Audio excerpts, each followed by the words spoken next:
It is 9:59. We're starting a little bit early. Let's see. So, this is my friend Jenny. Jenny, don't be nervous. I'm trying not to be nervous. I've got my rum here, Barbancourt, for liquid courage. Oh, wow, that's Haitian rum. Yes, Yes, ma'am. okay. Oh, wow. Oh, I'm so excited to talk to you. We're going to catch up. I'm just going to ask you all kinds of catch-up questions. And speaking of ketchup, they have the best ketchup in Haiti. They do, because it's like What 98% was it sugar. called? La Famosa? Yeah. Yep. Oh, I miss so much about Haiti, but I'm too scared to go back. Yeah, you'll have to go with me. It took me a couple years to go back. Just went Mhm. back a couple weeks ago Oh, and had a really good time. what's the safety, like security? How did you get carjacked, or were you afraid, or anything? I don't Not this know. time around. Not this time. No. It actually felt a lot safer than it has in a really long time. But Really? but I did avoid Port-au-Prince. That I have to be honest. Just didn't want to be there. So I was out in the Yeah. province quite a bit, out in Jacmel, and that was wonderful. Yeah. Yeah. Yeah. Awesome. And Lori lives there, right? She does. She Full does live time? there. Yep, full So time. exciting. Okay, so this is Politics After Dark with Rachel and her crazy loudmouth friends. And my friend Jenny Martino definitely qualifies. She'll fit right in.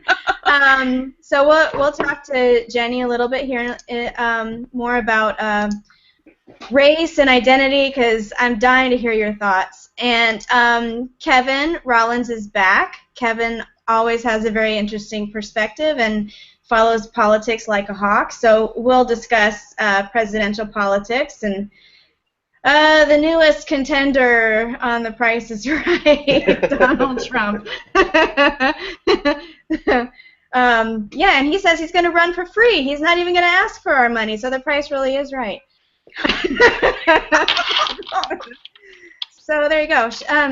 So let's start with Jenny. Show me your Barbancourt. I want to see your rum. Your There glass. it is.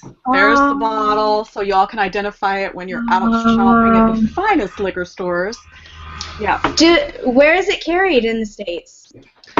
You know, that's a good question. I actually live up here in Montpelier, Vermont, and our local liquor store carries it. Oh, So, that's amazing. yeah, so if yours doesn't, get them to do that because it's amazing stuff.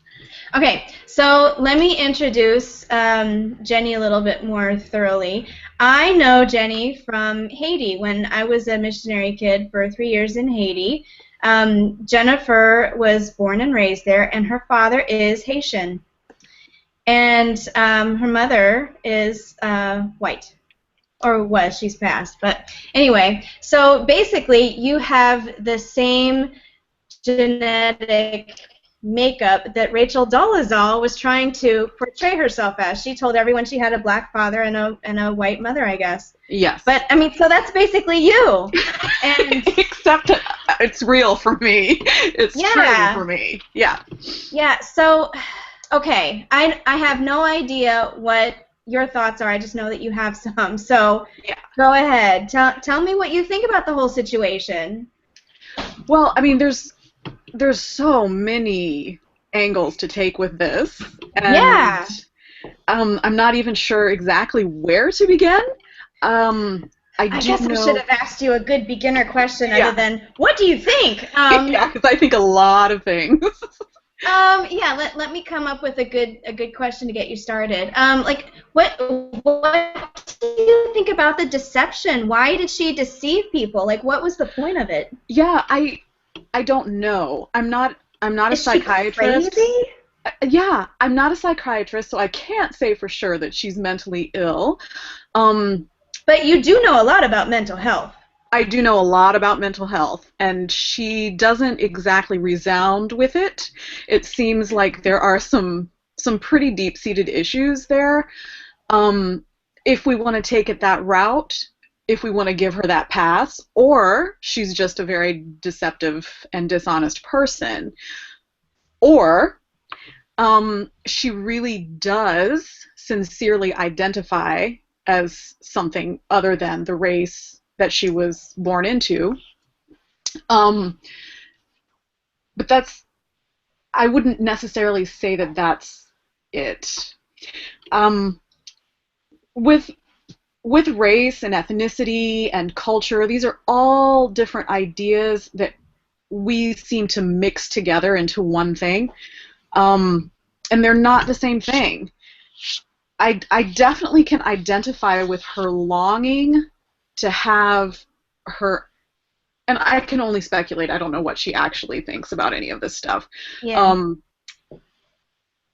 The longing to belong to a group, Mm-hmm. I can definitely identify with that. I grew up as the minority where I grew up. I mean, and you know what it was like to be there with somebody with lighter skin, living in a country where everybody was dark skinned. Yeah, I mean, I wouldn't say Haiti is racist in the same way that we talk about it here, but Yeah.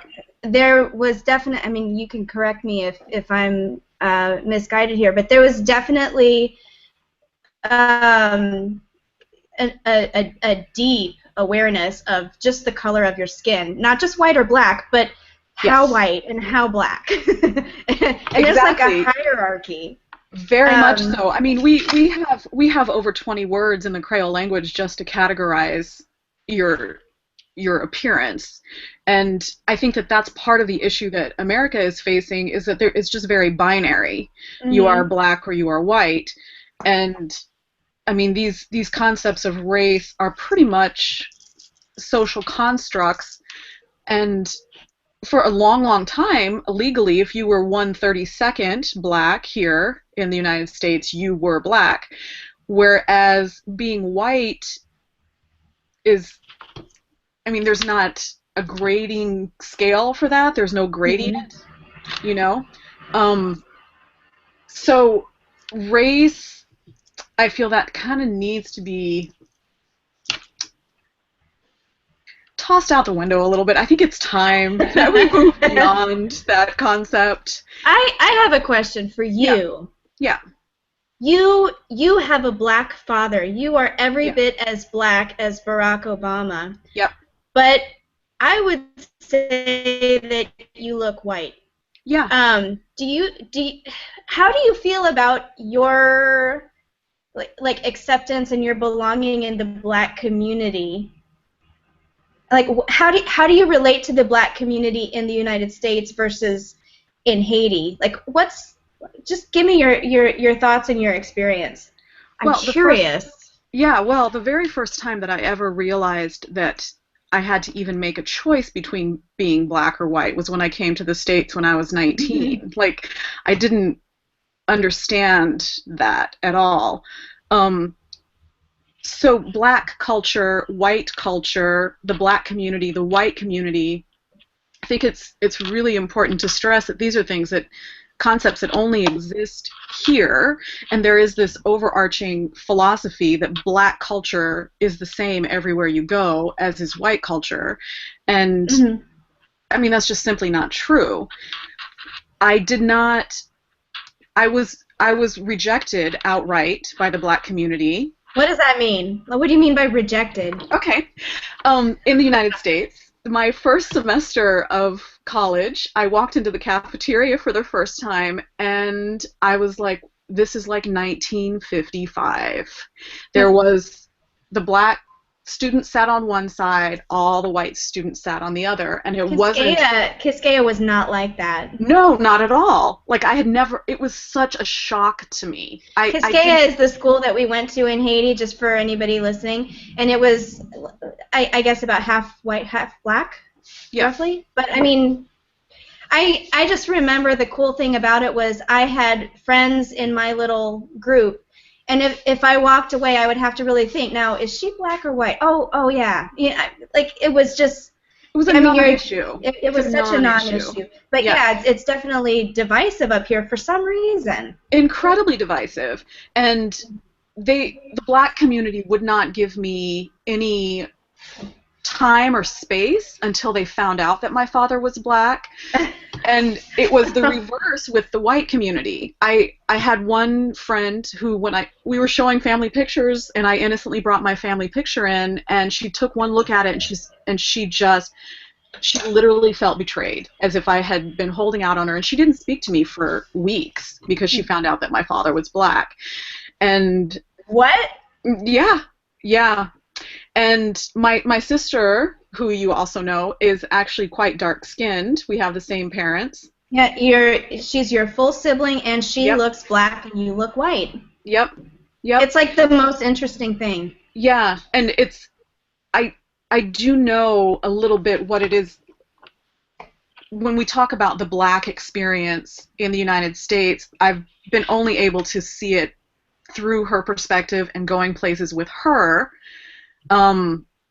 We're treated very differently than when I go in by myself. That for sure is very clear. And because people don't realize that, I mean, like you said, I look white. Like in the 60s, you would say she passes. I'm a high yeller, is what they would have said about me. And so I actually hear the racism that people wish they could hide, because they don't really censor themselves as much around me. They get relaxed. So getting back to this woman. Yeah, tell me.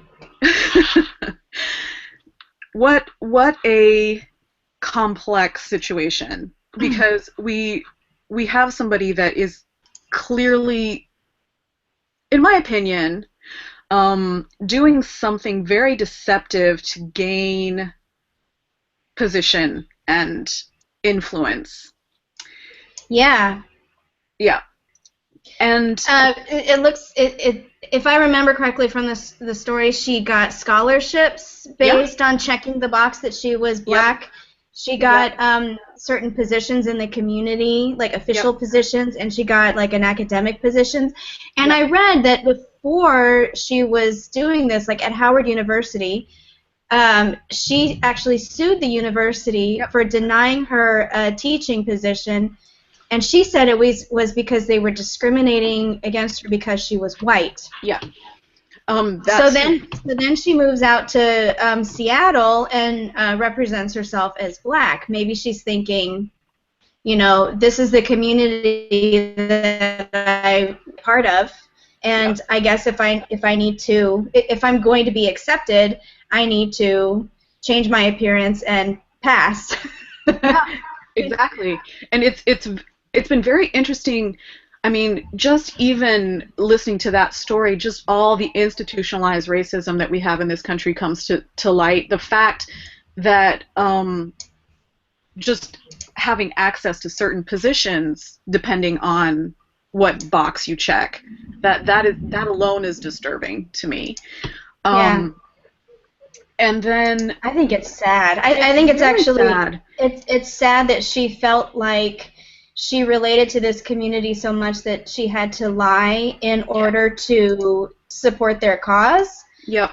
And her parents made the statement, and I sort of agreed with it at the time, that, my goodness, she could have accomplished all of her goals being honest about who she was, but could she really? I'm not sure about that. I'm not sure either. I'm not sure that she could. Because that's sad, I think. It is really sad. And what's even sadder is that in 2015, this is still such a polarizing concept and idea. Here's an idea. Yeah. Is it polarizing because some people are benefiting, some people in power, like leaders in the black community, are benefiting from keeping it divisive? Yes, most definitely. Yeah. Most definitely. I think leaders in both communities, they keep it divisive. And as far as her motivation, I mean, the fact that she had 4 adopted siblings that were all black, I'm not quite sure how that would affect her psyche. you know, because already there is that sense of these were the people that my parents chose to bring in to the fold. Hmm. And yeah, it's really, she's fascinating both as like what she represents as far as these issues about race, and she's also very fascinating as far as like a mental health. And ooh, I'm freezing. It's in Vermont in the summer, and I'm like, I've got to Are poop you on in it. a tent? I'm Are in you a in a camper. tent? That's pretty cool. You're a little bit of a hippie, aren't you?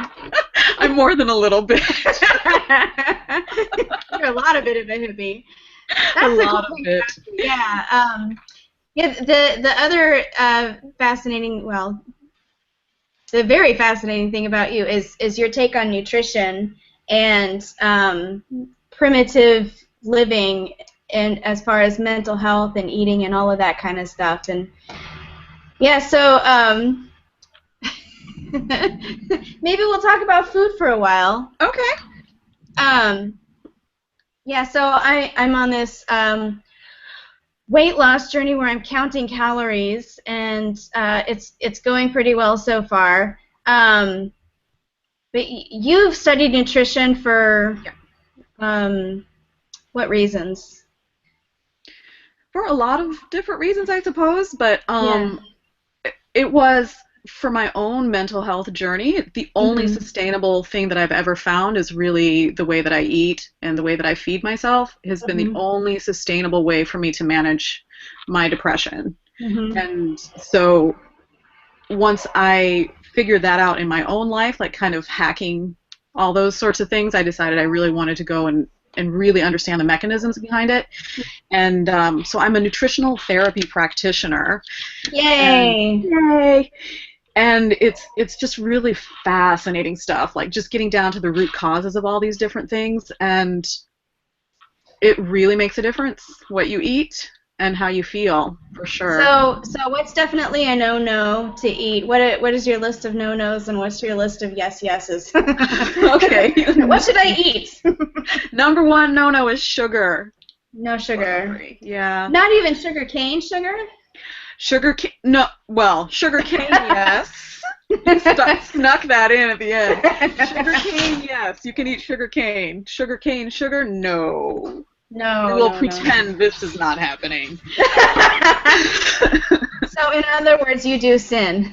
I do sin because sinning is so much fun.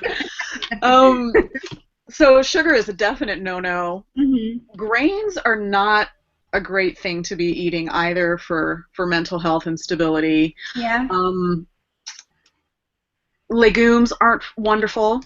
So basically all the seed categories can be really problematic. Even And nuts? nuts, some people can do them, some people cannot. You really have to watch how they're prepared in general. Hmm. Um, and then of course we have what we call vegetable oils, but are not vegetable oils. You can't get oil from a vegetable. They're all seeds. So Oh, okay. yeah. So those are really, really bad for you. Canola oil, bad? Canola oil is bad. And remember what it's actually called? It's rapeseed. So their their Yeah. uh, their PR changed it to canola to make us feel all comfortable, but no, it's I'm not in rapeseed. favor of rape. Who wants rape? Or an entire seed. I don't want to cook with rape. So what oils do you cook with? Coconut oil? I use coconut oil. I use a lot of lard. I use a lot of tallow. I use a Oh, lot of okay. butter. Yeah. I use a lot of butter. Like for dinner tonight, I split like more than half of a stick with my boyfriend on our steaks that we had. So So you are so deprived. yeah, it's so sad. Steaks, Um, butter, and rum. There, that's your eating for joy diet right there. yeah, I can see why you're not depressed. Very So good. how's the counting calories thing going though? Well, it's going really well. It's slow going, but it's the only thing that's really working now that I'm 40. It's hard to believe that I'm 40, but I am. Are And you really 40? yes, I am. Oh my gosh. When did that happen? We were just like in high school. It We were was just in high school. We look like exact, 5 years ago. by the Yeah, way. we do look exactly the same. We do. Better. We look better. Better. Yes, much better, actually. Actually, I was in 8th grade, so I do look better. I was in that awkward stage. But yeah, I have lost in 4 weeks. I've lost 5 pounds, which is a pretty good pace. Yeah, I that is had an original goal to get down to a certain weight, and I have 7 pounds to go, and my deadline is 3 weeks from now. So if I want to make that goal, I have to really step it up. Um, so I don't know. I think I might miss it, but that's okay. I'm gonna get within a couple pounds, I think. Yeah. I'll be closer anyway. It's easier to stay within if you eat more things that are really nutrient dense. Mhm. So you can have butter and meat and organ meats. Like I made a really kick-ass chicken liver pate. You would have loved it. You would have loved it. I don't know about organ meats. I don't know. I don't eat seafood, and Yeah. I don't know about although I should give liver a chance. But liver, I've heard that liver is full of toxins. It's the organ that filters out all the toxins, so it's like full of bad stuff. No? No. I mean, if you're not going to do organic, like with really well-raised cows, you can do calf liver because it didn't live as long. That's Yeah. sad. I don't have a very politically correct diet. Let's just No. say. Well, that's okay. I mean, on the one hand, it does say in the Bible, which take it or leave it, but it does say that the Lord gave us dominion over all of the animals, so Yeah. And for what that's worth. Rachel, animals are it delicious. doesn't say So. take it or leave it. Oh, the Bible doesn't say take it or leave it, but Jennifer I know. may take it or leave it. I know that she has ideas on religion, so I'm not going to beat her over the head with the Bible when I know how she feels That would be about the initiation Bible. of force. That would be an initiation of force, and I do not believe in force. So now that Kevin has joined in the conversation, let's talk about the presidential race. Oh yeah. Yeah. The presidential race.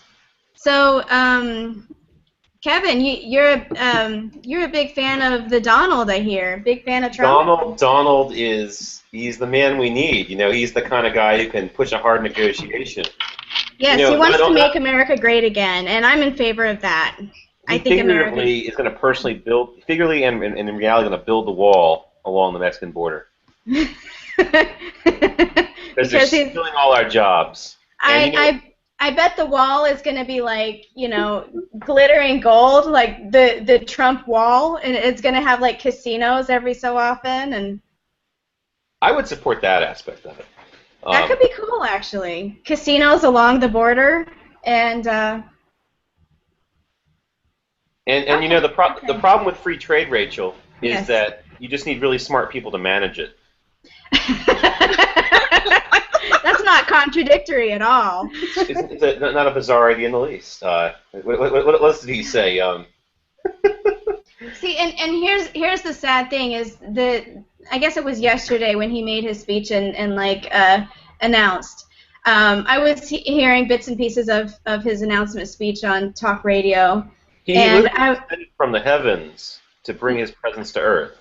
Yeah, that's the impression that I got. That's kind of what I was thinking. And I was like, yeah, I like his idea. He is a great negotiator, and he is the comeback king. He's been like bankrupt and then made billions again, and we're sort of bankrupt, and we need to get rid of this $1 trillion debt. And so maybe Trump is the guy to do it. And then I realized the next day, I'm like, yeah, that was all just platitudes. And then today I heard some more of his ideas, like, huge, massive tariffs and wealth taxes and all kinds of very problematic things. And I also heard that he's actually given more money to Democrats than Republicans, and yet he's running on the Republican ticket. So, what's going on with that? I don't know. He's a self-made man. He only inherited 23,000 properties as a young man. Oh, well, I who doesn't have 23,000 properties? I mean, it's just, That's normal. I don't know if you caught that in PGR Works piece. I'll put it here on the chat. Oh yeah. Let's put that in the. PGR Work has Osmond's calculation that Trump is overestimating his net worth by 20 times. So he's only worth about By how 150 much? million. About 20 times. He estimates $7 billion, I think. And this guy at the New York Times ran the numbers, and with all the debt taken out and the liabilities, he's only worth about 150 million. 150. And how much does it cost to buy a presidential race? I wonder. He doesn't have that kind of liquid cash. Yeah, he'd have to sell something. But he was saying that he's not going to ask for donations. He doesn't need any money from PACs or, any of this filthy, dirty, stinking political money. But then on the other hand, if you don't have the financial support of like a bunch of people, what do you really have? I guess you hope that you have their votes on election day, but I don't know. Political money is a show of support, and if you were in theory just rich enough to walk in and buy the campaign, pay all the staff it takes, buy the ad time, you just plunk down the money to do it. Ross Perot did that, and he still couldn't make it because there is something to be said for having practiced statesmanship and governorship and being able to work with people who you don't directly employ, certainly out of your own pocket. You can't hire and fire people willy-nilly. So the idea that because he's a big businessman, he's not that big of one, but it suggests that is qualification to be the president. I think it's a far cry. And I think we'd be better off with someone like Lincoln Chafee or even Joe Biden. So maybe he should run for Congress or Senate first. Perhaps, yeah, perhaps. But he's able to get the microphone. I guess. I mean, I was amazed that Fox News has him on all the time, and he's such a total idiot. But again, Fox News is full of idiots, so it's not that surprising. Yeah. But no, I mean, he's been given this platform, and I think the problem is not so much that the idiot gets the microphone once in a while. It's that it's crowding out other ideas, and so we're talking about him and his nonsense versus anything that's real. Mm-hmm. So, Jennifer, I'm curious. I know you're not a terribly political person these days. You said you majored in political science in college, but since then, in the interest of your blood pressure, you sort of followed other things. But I mean, what are your thoughts on the Donald Trump thing, or any of the field of candidates so far? I think that we have started to blur the line between leadership and entertainment so much that it's just... He did say he wanted Oprah on his ticket. Yeah, it's just absolutely... I mean, the people get the leaders they deserve.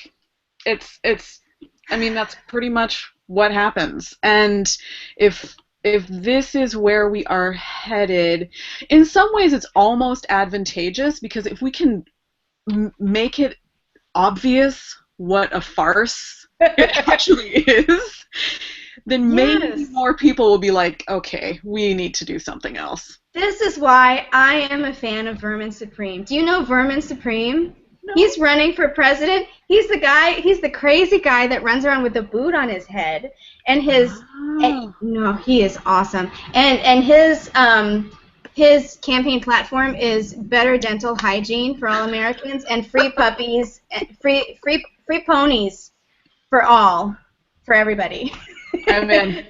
I know, right? Yeah. We all need better dental hygiene and a free pony. Well, I mean, if I'm paying taxes anyways, I guess it should go towards ponies.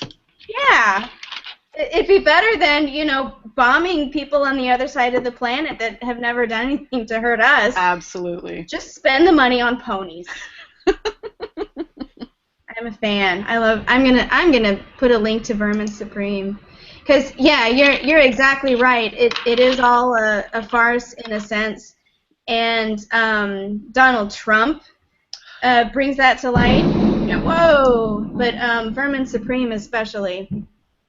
I just had a major lightning strike very close by. That was scary. Okay. I'm putting a link to Vermin Supreme.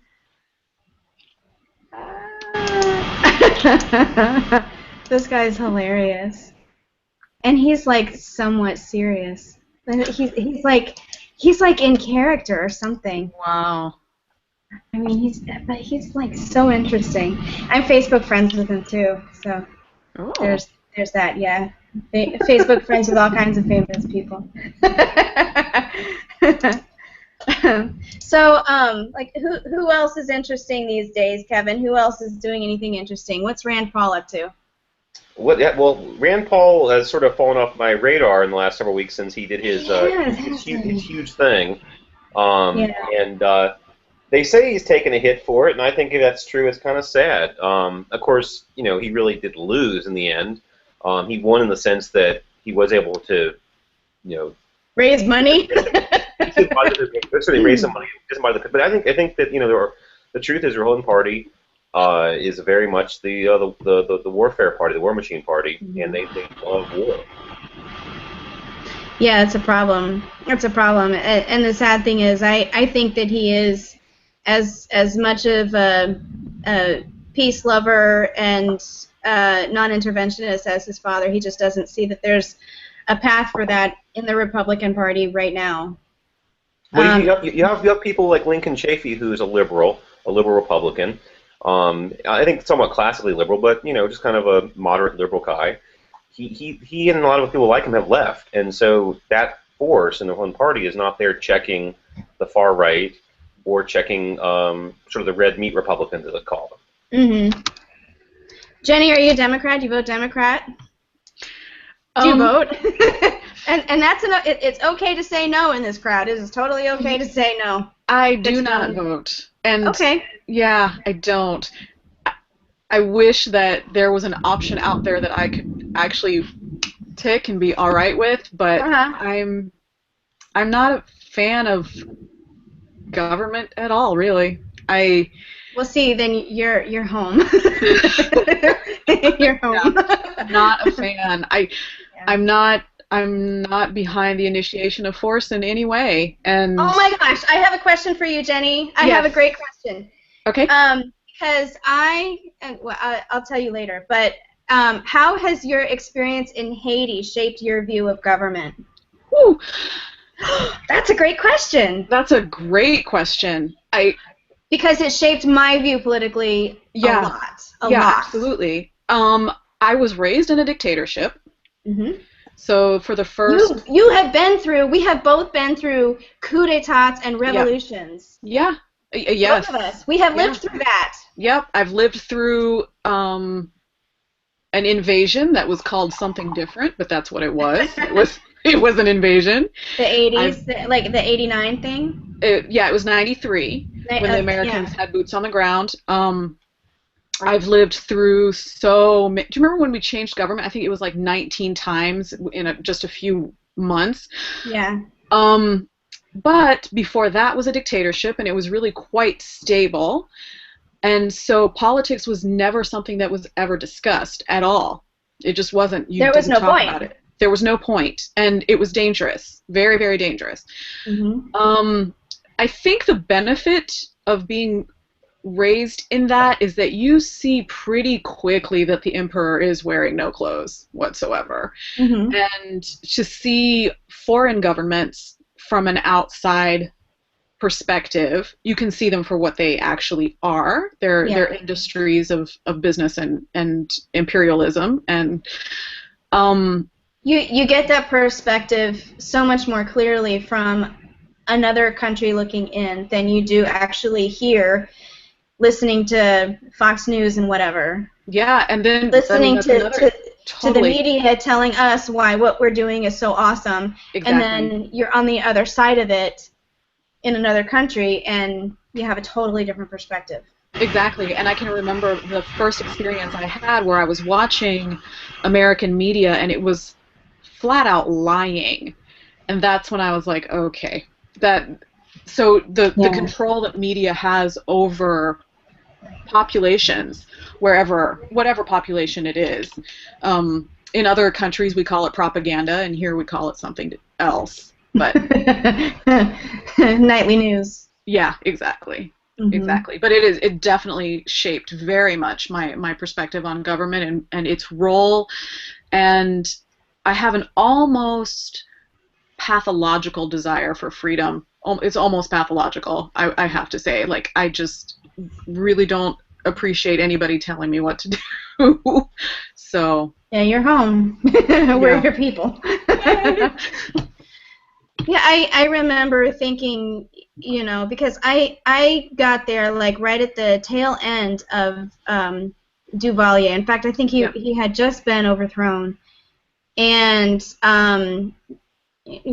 we sort of came in with the idea of, oh, this is great. He was such a terrible, terrible man, and hallelujah, he's gone. Ding dong, the witch is dead. But then it went from bad to worse. Yeah. And then worse, and then worse, and then worse. Yep. But rather than thinking that a strong government is better, I thought the opposite. I thought, well, strong government was bad. Yes. And then it left this vacuum, and it left this opportunity for all these charlatans to come in, and it was an opportunity for corruption. Absolutely, because when you have a really strong government, what you have is a populace that becomes so dependent that they lose their capacity for critical thought. They lose their capacity to really assess what their true needs are, and to depend on an outside force that really doesn't have your best interest at heart is really dangerous. And that's basically what we are dealing with here, and what we're watching happen in the United States. I think though, I don't think the word strong government, the phraseology is quite right. I think it's really more big government, particularly big government that's unlimited, the sense that, and I think the problem we have here in America is that there's no real agreement among the population or really among people in the government about what the government's supposed to be doing and what the priorities are, and what, if we had to cut something, what would clearly go before the other. Yeah, well, the priorities are all of them. All of them. Right. Clearly we can't cut anything, and everything is equally important. Everything is important. If you ever cut anything, then you have a constituency that is screaming at you and is going to die. So, all of them. Part of the problem is the size of the United States. I mean, the concerns that I have here, like, even if I was a fan of government in any way, the concerns that I have here living in Vermont are very different than the concerns of somebody who's living in New Mexico, yet we depend on Washington, D.C. to understand all of these concerns and meet us where we are. And I mean, we're such a varied and large country that's we should divide up into maybe like 6 countries. Yeah, 5 different regions for sure. 5? Yeah, 5. That sounds good. Yeah. Then all 5 would, I think, be bigger than any European country. Yes. But still, more manageable and more localized, and that's a good idea. But again, though, the problem with this, I mean, we do have the military, and the military is going to be very hard to break up. And I think it makes, again, I think that sort of proposing just break it up isn't a terribly responsible kind of policy making. I think that what Gary Johnson talks about in terms of, trying to move towards decentralization, again, trying to get some of these things off the federal government's register, so government isn't dealing with every kind of government activity, moving all sorts of social welfare stuff further down. I know Carmilsa has proposed that maybe the one program we keep at the federal level is a citizen dividend, so it is some wealth transfer, but like that will be the only federal welfare program, and everything else is gone. And I think that would reduce the problems we have in government. Of course, getting into that agreement seems impossible. So, I mean, again, it's sort of a, it's fun to think about these things, but in terms of what can you actually get in the Congress or as a ballot measure, this is difficult. Yeah, it would never happen, but it's fun to think about. Sure. There's a question, I think, for you, Jenny, from Dana in the chat room over at Liberty.me, asking, what do you think about the Free State Project next door in New Hampshire? Are you aware of it? The Free State Project? I am marginally aware of it. If you want to fill me in a little bit, then I know that Vermont here has some rather large secessionist movement kind of things, and most towns have their own currency and that sort of thing. But Oh, so that's I don't know awesome. if I don't know if it's along those lines that you're talking about in New Hampshire, if it's a similar thing or what. I don't know much about what it's actually like the form that it's taken like right now, but I know what it started off as. I was actually one of the first members of the Free State Project, although I didn't actually move. But it's the idea behind it is a bunch of libertarians pick a state and Okay. go move there en masse so that we have more electoral power in a manageable area. So there's a lot of libertarians in New Hampshire just because that was chosen as the free state. It was already liberty friendly to begin with, and then with an influx of libertarians to sort of help them out, kind of push them over to the edge liberty-wise. So, but I don't know how they are perceived actually in New Hampshire. Are they annoying, or I don't know. Well, I just posted a link from the Colbert Report on Oh some dear. certain. I don't know if you know Chris Cantwell and his Oh associates. yes. But no, I mean, this is a great. I mean, this is where I'm always getting into fights with libertarians. I'm pretty libertarian, and I call myself a liberal now. But it just like, sort of like wanting to fight every kind of authority everywhere you go, and they're out there harassing the parking meter person, and it doesn't really do much for anything in terms of our cause. So it just makes us look like asses, which they are. They're being asses, and again, people think sitting is like, you should be able to have a private nuclear weapon, because clearly, if you haven't aggressed yet, it's your property, and you can do what you want with it. So how do we affect liberty without looking like or being asses, Kevin? Don't drink while being on Facebook. That's my rule. I don't follow it. That's a very good rule. I violate that all the time, though. I'm entertaining on Facebook. We need Although not as mandatory Facebook breathalyzers. You should market that and sell it. A little Facebook. It disables your Facebook if you can't pass the breathalyzer. That's genius. Right. No drunk booking. Or who would just sub-select for the people who can tolerate it, and just send the message to them, and then anyone else who doesn't want to be part of the drunk book, goes off at a certain hour or something. Oh, there's Joshua. Hi, Joshua. Hi, Joshua popped in. Were you in the chat room? Yeah. Hi. Hi. What do you have to offer? What Well, are your all. thoughts? What? Nothing at all? No. Okay, we'll ignore you. So, Kevin, I'm going to ask you about sort of our Tea Party light type presidential candidates like Ted Cruz and Marco Rubio.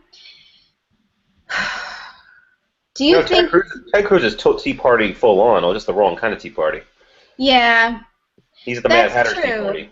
That's true. He's Tea Party, but he's like, crazy right-wing conservative Christian wacko Tea Party. I mean, he's like a televangelist. Yeah. Jimmy Baker or somebody.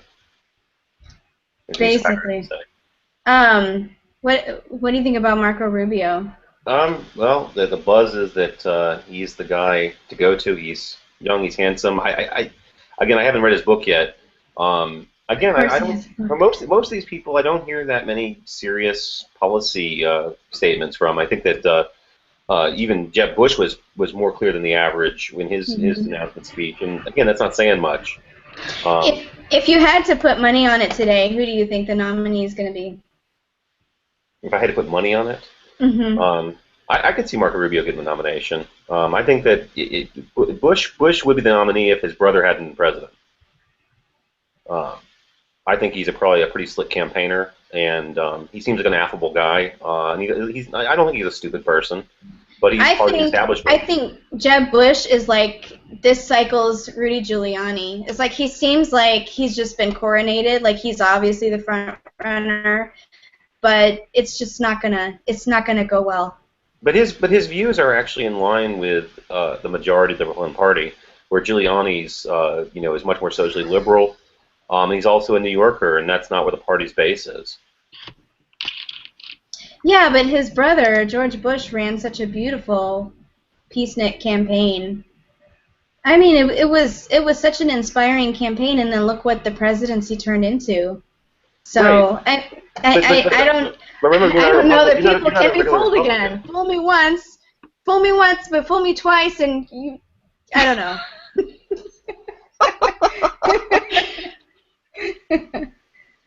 No, again, I think that there's a possibility that Jeb will get the nomination, and there's a possibility that he's not the worst candidate on the list. I think that's possible. So, I don't know. Brad Jansen was talking about John Kasich. I haven't seen him campaigning at all yet.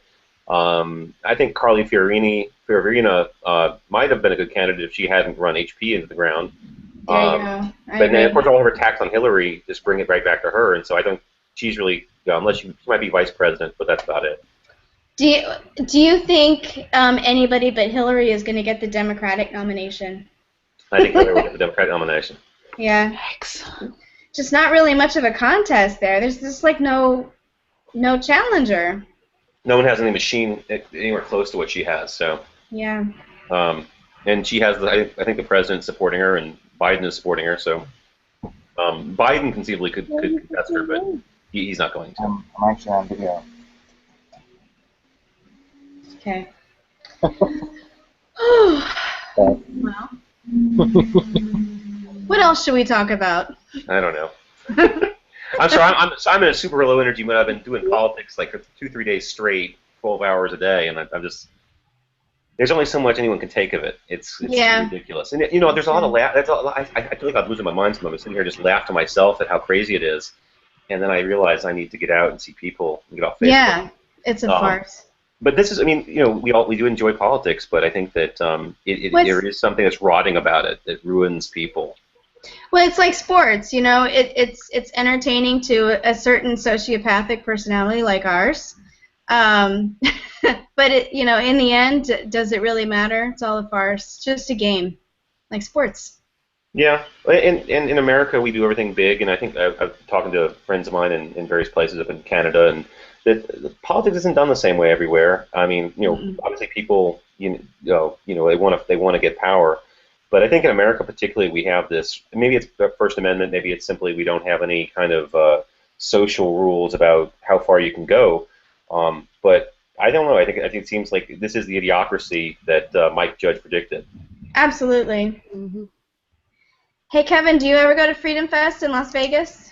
I have never been. I Never know been. Mark Scusen, but I've never been. I've been out to the Econ conference out there, but that's about it. Yeah, I'm going. It's a bit expensive, just for Well, a couple days.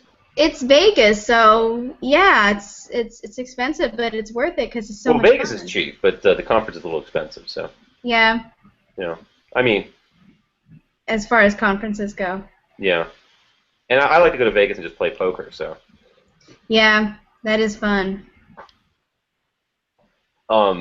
so Rachel, what's going on in your local neck of the woods? Is any local politics interesting to you these days? Hint, hint, nudge, nudge. Oh, oh, I don't know. I don't know. I haven't given it a whole lot of thought. I'm still elbow deep in diapers and childcare and all kinds of stuff. I don't So know. politics would be a natural transition. Are you saying I should run for office? I've heard it suggested by various elves. Again, I think you only should run for office. No one should run for office unless they're willing to go out and press the flesh and deal with a lot of idiots and be willing to hear your name bashed around the news and have people lie about you and have people try to destroy your family and pick through your finances and pick through any kind of legal violations you may have ever had and maybe to find ways of getting you to violate rules so that they can throw you in jail. I'm in. I'm excited. Let's go. That sounds awesome. Let's go. Make it sound so appealing. Well, you know what? We're running an interview on Free Liberal tomorrow morning with Paul Jacob. I don't know if you know Paul Jacob. He's a longtime libertarian activist. He was executive director of the Libertarian Party. He used to run U.S. term limits. They did a petitioning process out. I think it was for, I believe it was for Oklahoma Tabor. I'll have to go look at the exact text. But they're trying to pass an initiative in Oklahoma 8 years ago, and it's political retribution. They trumped up charges on him. I think they threatened him with 20 years in prison. Basically, after he followed what the Secretary of State told them they could do, and so that's the kind of thing that you get into with politics. I know it's scary, but then on the other hand, supposedly we need good people in office, right? I'm not trying to dissuade you. I'm just trying to remember all the facts I know about politics. It's a dirty business. See, I thought working for a politician, he just one step removed and that's enough. Let him take the heat. I'm just back here doing my job. That was a pretty good gig. Well, just even this videotape of us here having a chat, like it'll be a campaign ad. Rachel Mills, how many glasses of wine did she have during the Politics After Dark with her hedonistic, anti-religious, anarchist friends? This is iced tea, by the way, or is it bourbon? See, yeah, I mean, you have to give up so much of your privacy, and you have to play a part. And I just don't know. Or the way you could do it, and the way I'd be more comfortable doing it is just to be like, screw it, this is me, this is who I am, I like a drink, and this is what I believe. I don't fit into the little box. Take it or leave it. I'm a new kind of Republican, and by gosh, you need a new kind of Republican because that stuff is not working. So if you want me to represent you, here I am. And that way... So many think that Joe Biden did it. What was that? Yeah, I think you dropped out there for a minute, Rachel. I'm sorry. Right. But you were making a bit of a campaign speech there, I think, and I agree. We do need new kinds of Republicans. We do need more socially liberal people to run and represent. I think it's great that the Republican Party is doing a lot of outreach to minority communities, and I know here in Northern Virginia they have a whole slate of local candidates who better represent Northern Virginia. But again, still, I think the missing part is just being a little more liberal, a little more tolerant of people who aren't, hardcore right-wing religious folks. Yeah, and I'm definitely not that anymore. But I think people can accept a broader range of characteristics than we think and beliefs than we think. What they can't tolerate is deception, hypocrisy, lying about who you are, as the Rachel Dolezal thing.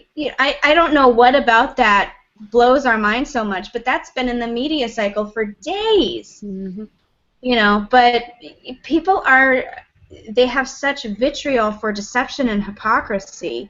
So I don't know that I'm candidate material, and I don't know that I could twist myself into the pretzel to become candidate material.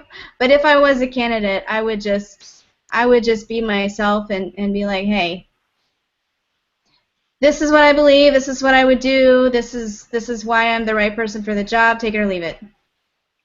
And that's it. I think that would be great. And again, it's there are some logistics aspects, but again, I think there are a lot of people out there who know you and would support your campaign. I'll do what I can do from my end. or those people who should be my best friends will bash me the worst. That would never happen.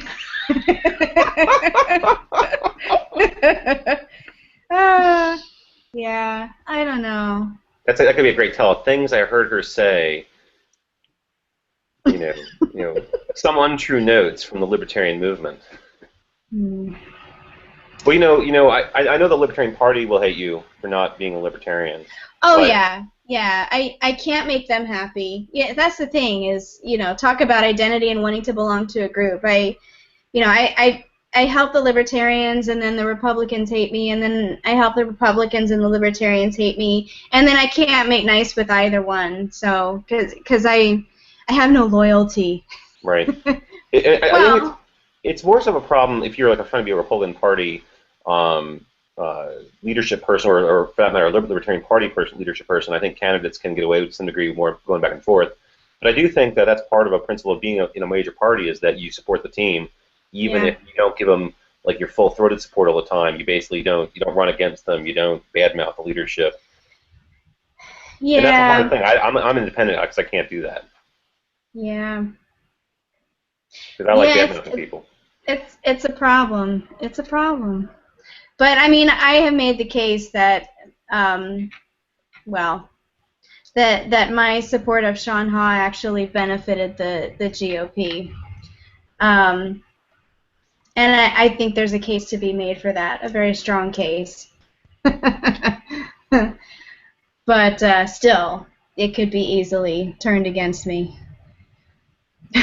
But anyway, if I just lay low and raise my kids, I don't have to worry about it. I can just run my mouth and say whatever I want and just have fun. True. And nobody will try to put me in jail for 20 years. Well, if you're lucky. If I'm lucky. Yeah. Well, I mean, we're all headed to the FEMA camps.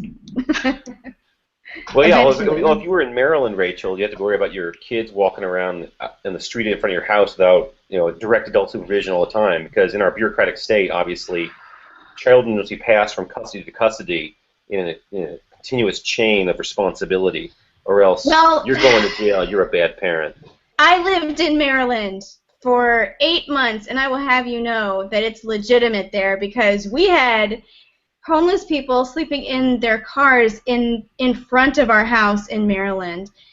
We have never been vandalized or robbed ever in our lives, but in 8 months in Maryland, both of our cars were broken into. So Maryland is a dangerous place. So that's their own fault, right? Maryland is awful. In Virginia, everyone has a gun, so it's okay. Yes, and you can tell, Maryland, scary and dangerous. Virginia, much better. Hey, we executed the sniper, Yes. Respect. All right, well, I'm getting kind of tired, and it's 10:56, so we've gone for about an hour. So I think I might bid you all adieu.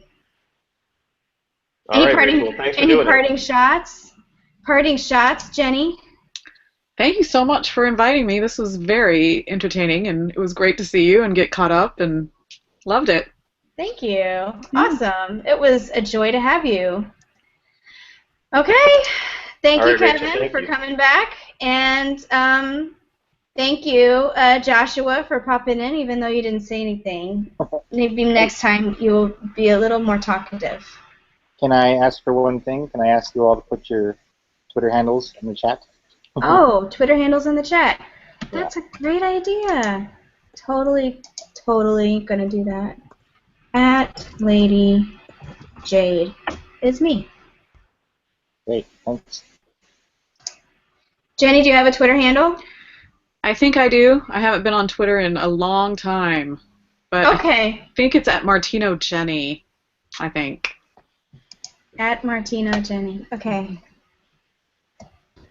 Next time, devote the show talking about FEMA camps, says Guest Gennaro. Okay. Martino. And the contrails. The weather control contrails. Oh gosh, I'm not talking about chemtrails. I draw the line at chemtrails. No. All right. Good night, everybody. Good night. Bye-bye. Good night. Bye.